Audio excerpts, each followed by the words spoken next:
Ganyan mga kaibigan, ang tutorial tangon yan kung paano ang tamang posisyon kang grinder pag nag-cutting kita. Pero bago ito, dapat naka personal protective equipment. Pagpasensya nyo na mga kaibigan dahil ang grinder natin ay kulang ng guard at kulang ng handle, dahil wala tayong magagawa, wala to pero dapat mayroon siyang guard at mayroong handle. Dahil wala, tutorial lang po ito mga kaibigan.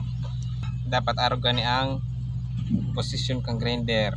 Talsik ang pag-grind, pasiring digdi bago pasiring duman, pag araw gani ang posisyon.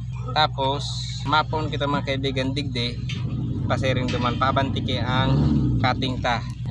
Kung sakali mga kaibigan na dito man pigasan naipit so cutting disc, ang dalagan kang grinder pasiring duman bako pa siring sa imo.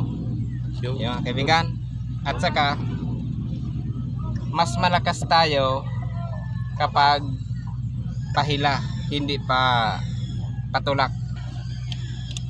O ano may lubos kada man? Bakit nag-welding ka na? Ayan mga kaibigan, ganito ang pag-cutting gamit ang grinder. Dito tayo mag-uumpisa papunta doon. Okay? Pag ganito dapat ganito ang posisyon natin para yung talsik papunta doon. Hindi talaga papunta sa iyo, kundi papunta doon. Okay? Boss.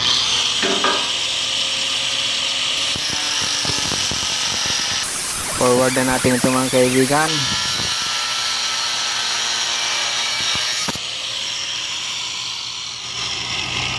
Mga kaibigan, isang kamay lang, hindi masyadong makipwersa.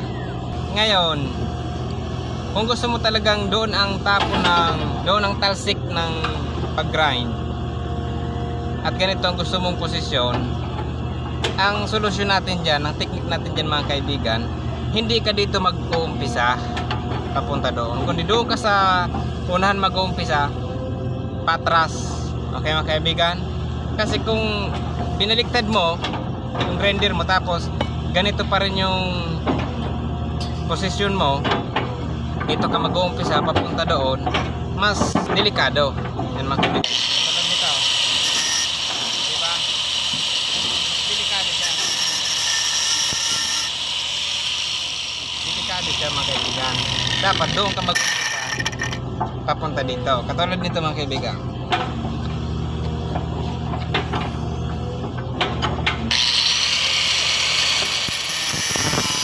Forward na ulit natin mga kaibigan para mabilis.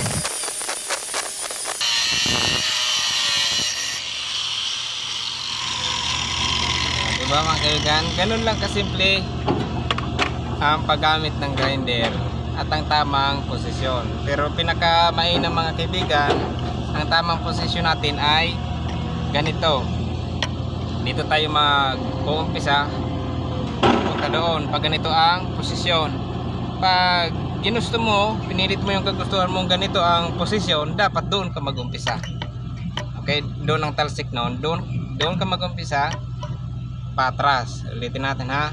Kapag ganito naman ang tamang posisyon, dito ka mag-umpisa pa abante. Okay, mga kaibigan, ang tapo noon ay papunta doon. Hindi talaga siya papunta dito kung ganito ang posisyon mo, pero dapat ang posisyon ay dito para yung tapon sa gilid, hindi talaga siya papunta sa iyo. Okay, sana may natutunan kayo mga kaibigan. Please follow, like, and share. Yeah, sabi ni kaibigan parang Junli, please follow, like, and share. Okay mga kaibigan, thank you.